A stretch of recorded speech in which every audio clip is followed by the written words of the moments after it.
नमस्कार सभी प्यारे बच्चों को। मैं गार्गी सारस्वत एक बार फिर से आपका स्वागत करती हूं आपके अपने प्यारे परिवार टारगेट विद अंकित के प्लेटफॉर्म पर।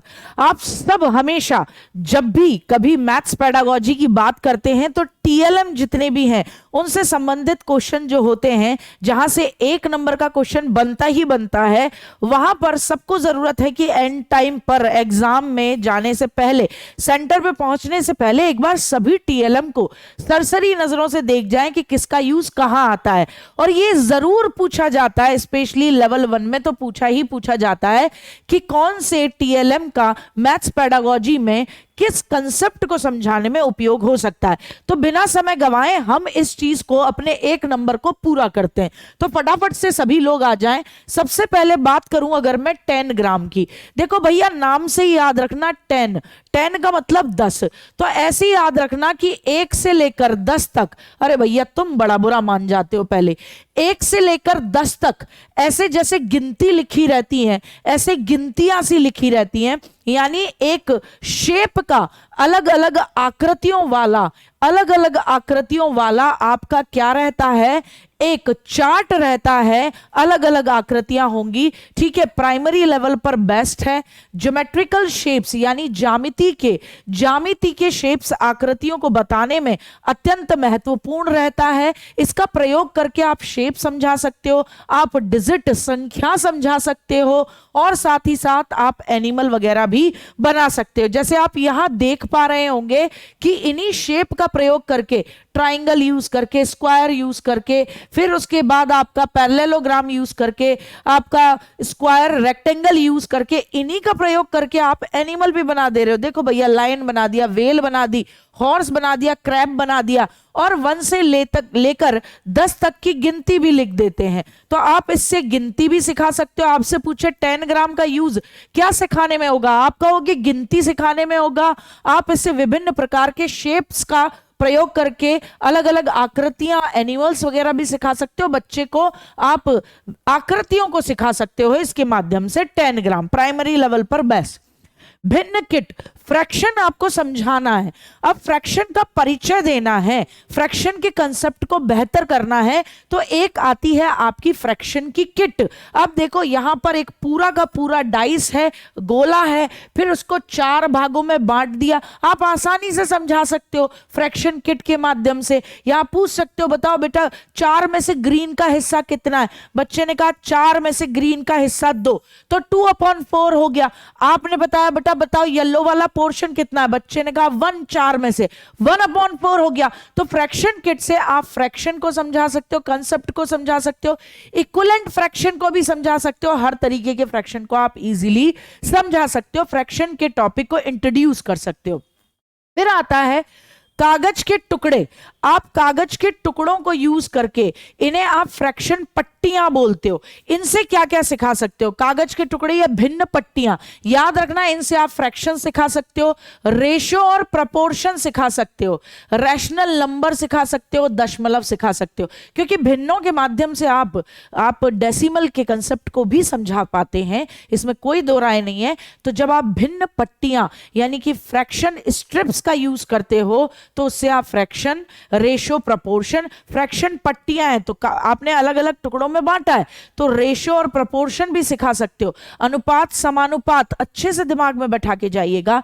रैशनल नंबर और डेसिमल भी समझा सकते हो। गिन तारा अबेकस, अब इससे भी आप क्या सिखा सकते हो? एडिशन सिखा सकते हो, आप डिवाइड सिखा सकते हो, मल्टीप्लाई सिखा सकते हो, प्लेस वैल्यू सिखा सकते हो, फेस वैल्यू सिखा सकते हो, यानी स्थानीय मान भी सिखा सकते हो आप इससे, और संख्याओं को दर्शाने में भी इस्तेमाल होता है। अब आता है ये डीन्स ब्लॉक। अब देखिएंगे ये क्या रहता है, इससे आप प्लेस वैल्यू को बहुत अच्छे तरीके से समझा सकते हो, प्लेस वैल्यू के कंसेप्ट को बहुत अच्छे तरीके से समझा सकते हो। काफी सारे ब्लॉक्स होते हैं सेम आकार के, तो इससे आप क्या समझा सकते हो? नंबर का सेंस बता सकते हो। क्या बता सकते हो? नंबर का सेंस समझा सकते हो आप। इसके माध्यम से स्थानीय मान का कंसेप्ट अच्छे तरीके से समझा सकते हो। ठीक है, इसके माध्यम से आप अर्थमेटिकल ब्लॉक्स, डीन्स ब्लॉक को MAR कहा जाता है, याद रखिएगा, multi base arithmetical blocks. Multi base arithmetic blocks हैं, कई सारे ब्लॉक्स लगे रहते हैं, चिपके रहते हैं, आप आसानी से स्थानीय मान, नंबर का इससे आप ज्ञान करा सकते हो, plus minus multiply divide, arithmetical calculation बड़े आराम से कर पाएगा बच्चा। तो डीन्स ब्लॉक के माध्यम से सबसे ज्यादा प्रश्न पूछा जाता है, आप क्या सिखा सकते हो? स्थानीय मान। क्या सिखा सकते हो? स्थानीय मान की संकल्पना को सिखाने में मदद करता है। क्या इससे आकृति सिखाई जा सकती है? नहीं भैया, इससे आकृति नहीं सिखा सकते, इससे आप स्थानीय मान, प्लेस वैल्यू और नंबर से रिलेटेड अर्थमेटिकल कैलकुलेशन सिखा सकते हो। फिर आप और हम सब के बचपन से प्यारा, हम सब का मैथ्स का दुलारा ज्योमेट्रिकल बॉक्स जो रहता है, उससे आप क्या समझा सकते हो? भाई ज्योमेट्रिकल बॉक्स के अंदर जो चीजें होती हैं, आप जिसको बोलते हो डी बोलते हो, उसके माध्यम से आप एंगल को मापना सिखा सकते हो। आप उसके अंदर अलग अलग एंगल भी बने रहते हैं, उनके माध्यम से भी प्रयोग कर सकते हो। ठीक है, तो जितनी भी चीजें आपके ज्योमेट्रिकल बॉक्स से होती हैं वो आपकी ज्योमेट्री को समझने में मदद करती हैं, मापन में, ठीक है, इन सब चीजों में मदद करती हैं। आप ज्योमेट्रिकल शेप्स को ड्रॉ कर सकते हो एक लिमिटेड एंगल में जो कहा गया हो उसमें। ठीक है, क्लियर हुआ। फिर आता है एक डॉट पेपर, बिंदु शीट या डॉट पटल। तो देखो भाई, आप क्या कर सकते हो, ये डॉट पेपर होता है। डॉट पेपर में क्या लगा रहता है? यहाँ पे डॉट है, dot dot dot dot dot dot dot dot dot dot dot dot dot dot dot dot dot dot. अब इस डॉट पेपर का यूज करके आप क्या कर सकते हो? आप इस डॉट पेपर का यूज करके 3D शेप्स बता सकते हो। आपने जो बनाना है, आपने यहाँ पे dot dot dot dot dot था, आपने क्या करा, इस डॉट पेपर को उकेर लिया। डॉट पेपर ऑलरेडी उकरा रहता है, तो आपने आसानी से क्या कर लिया, इस डॉट पेपर का यूज करके 3D शेप, ठोस आकृति आपने बता दी। आपने ठोस आकृति समझाना है, आपने आसानी से समझा दिया डॉट का यूज करके जो भी आपको बताना था। जियो बोर्ड क्या रहता है? वुडन, एक लकड़ी का बोर्ड रहता है, और ऐसे करके आपकी क्या रहती, कीलें लगी रहती हैं, और यहां पर आपका क्या लगा रहता है बेटा जी? यहां पर आपका रबर बैंड है। तो आप रबर का प्रयोग करके जैसा शेप दिखाना चाहते हो दिखा सकते हो। आप 3 इन पे लगा दो, कॉर्नर पे ट्राइंगल बता दिया, बच्चा आसानी से, जो दृष्टिबाधित बच्चा है वो भी आराम से चेक कर लेगा क्योंकि उभार आ जाता है। तो वुडन बोर्ड होता है, पिन और रबर का प्रयोग करते हो, शेप पढ़ा सकते हो, 2D शेप पढ़ा सकते हो। इवन आप ब्लाइंड जो बच्चा है उसके लिए भी यूजफुल है ना? ब्लाइंड बच्चे के लिए भी क्या है, यूजफुल है। फिर आता है आपका ग्राफ पेपर, जो हम लोग यूज करते हैं, ग्राफ पेपर तो यूज करते ही हैं। तो ग्राफ पेपर से आप क्या क्या बता सकते हो? ग्राफ पेपर से आप डेसिमल के कंसेप्ट को बहुत अच्छे तरीके से समझा सकते हो, फ्रैक्शन के कंसेप्ट को भी समझा सकते हो, लेकिन सबसे बेहतर आप मेजरमेंट समझा सकते हो। ग्राफ की मदद से आप दशमलव के कंसेप्ट को समझा सकते हो, प्लस माइनस मल्टीप्लाई डिवीजन इसको बता सकते हो, ग्राफ मेंसुरेशन बता सकते हो, ज्योमेट्री में नंबर सिस्टम तक का प्रयोग कर सकते हो। तो कुल मिला के आप ग्राफ पेपर का ये प्रयोग किस में करते हो? सबसे बेस्ट जो क्वेश्चन पूछा गया है उस पर फोकस करना कि आप ग्राफ पेपर का प्रयोग करके फ्रैक्शन और दशमलव को समझा सकते हो। दशमलव पे सबसे ज्यादा, क्योंकि आप ग्राफ में क्या करते हो, ग्राफ पेपर का जब आप यूज करते हो तो उसमें आप पैमाना लेते हो, तो मेजरमेंट तक आप समझा सकते हो। उसके अलावा आप क्या करते हो, आप उसमें जब पैमाना लेते हो तो आप डिसाइड करते हो, स्केल लेते हो, आप डिसाइड करते हो, तो आप पॉइंट्स के माध्यम से, दशमलव के माध्यम से जो चीजें समझानी हो उसमें भी यूज कर सकते हो।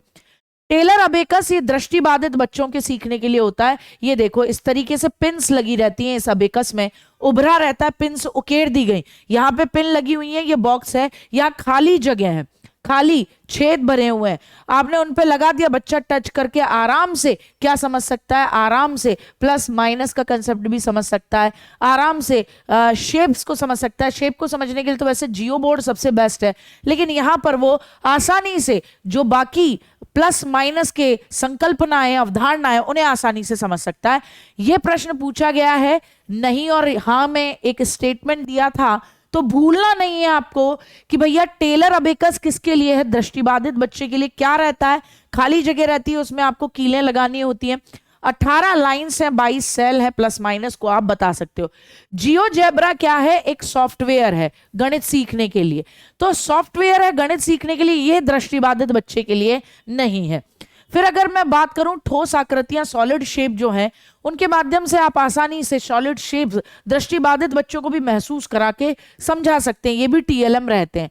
अगर प्ले मनी का कंसेप्ट है, ये जो नकली पैसे रहते हैं, इनसे आप बच्चे को प्लेस वैल्यू समझा सकते हो, जोड़ना घटाना और करेंसी को इंट्रोड्यूस करने के लिए भी आप इस गेम का प्रयोग करते हो। ये जो नकली मुद्राएं हैं उनका आप प्रयोग करते हो। आपको याद होगा एक क्वेश्चन है जॉल्टन डीन्स का, जहां पर वो कहते हैं कि एक टीचर एक कंसेप्ट को समझाने के लिए नकली 1 रुपए का, 10 रुपए का और 100 रुपए का नोट लेकर आता है। तो बताइए वो क्या कर रहा है, मतलब वो उनके सिद्धांतों में किस लेवल पे अलग अलग टीएलएम लेके आता है, न केवल नोट लेकर आता है, नकली अन्य चीजों के माध्यम से भी पढ़ाने की कोशिश करता है। तो हमने वहां पढ़ा था कि अवबोध गतिशीलता है जॉल्टन डीन्स के में। तो ऐसे ही जब आप फेक करेंसी या प्ले करेंसी का प्रयोग करते हो, प्ले मनी का प्रयोग करते हो जिसमें नकली मुद्रा होती है, तो आप प्लेस वैल्यू, प्लस माइनस और इवन करेंसी के टॉपिक को इंट्रोड्यूस करने में मदद करता है। फिर आता है डोमिनियस कार्ड।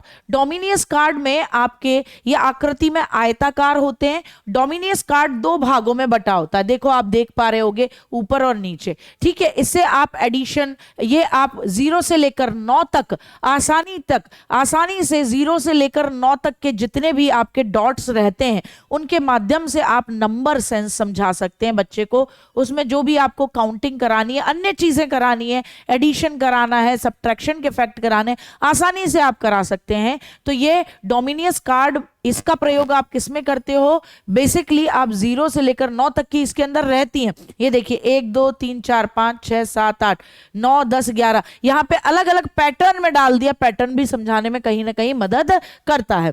ठीक साहब, आइए स्थानीय मान card, place value card, place value समझाएगा। संख्या कार्ड, अब संख्या कार्ड दे रखा है आपका, यहां 1 2 3 4 5 6 ये दे रखा है और 100 तक जाते हैं। आप कहां तक जा रहे हैं, 100 तक जा रहे हैं। तो ये किस में मदद करेगा, इसमें आप काफी सारे गेम खिला सकते हैं। आप बच्चे को बोल सकते हो आप इवन नंबर को सर्किल करो, कर दिया बच्चे ने इवन नंबर को सर्किल। फिर आपने बोल दिया कि आप ऑड नंबर को सर्किल करो, रेड से सर्किल करो, कर दिया। तो इस तरीके की एक्टिविटीज आप बता सकते हो। तो संख्या चार्ट से आप इवन ऑड का कंसेप्ट बता सकते हो, प्लस स्किप काउंटिंग बता सकते हो, प्लस माइनस का कंसेप्ट बता सकते हो, बहुत कुछ बता सकते हो। तो इसके अलावा डॉट पेपर मैंने आपको पहले भी बताया। डॉट पेपर पे आप 3D शेप्स तक बना सकते हो, ज्योमेट्रिकल शेप्स भी बना सकते हो, उभरे रहेंगे तो 3D शेप्स भी आप बना सकते हो। इन्हें एक बार जरूर देख जाइएगा, किसका प्रयोग कहां होता है। सबसे ज्यादा यही चीजें पूछी जाती हैं। जियोजेब्रा, तो जियोजेब्रा एक सॉफ्टवेयर है, दृष्टिबाधितों के लिए प्रयोग नहीं होगा। टेलर्स अबेकस दृष्टिबाधित बच्चों के लिए है, आपको पता ही है, उसमें पिन्स लगानी होती हैं खाली जगहों पे, तो दृष्टिबाधित बच्चों को अनुभव मिल पाएगा और आसानी से आप वहां पर बच्चों को जोड़ घटाव सिखा सकते हैं। डोमिनियस कार्ड से आप क्या सिखा सकते हैं, तो अलग अलग चीजों का प्रयोग करके आप अलग अलग संकल्पनाओं, अवधारणाओं को समझाते हैं, जो चित्रों के माध्यम से मैंने आपको बताई है। तो गलती न करें, एक बार इसे जरूर देखे जाएं। तो मिलते हैं फिर आपके एग्जाम के बाद, बताइएगा कितना हेल्पफुल रही, कितनी नहीं। बहुत बहुत धन्यवाद, अपना ध्यान रखें और अच्छे से तैयारी में जुटे रहें।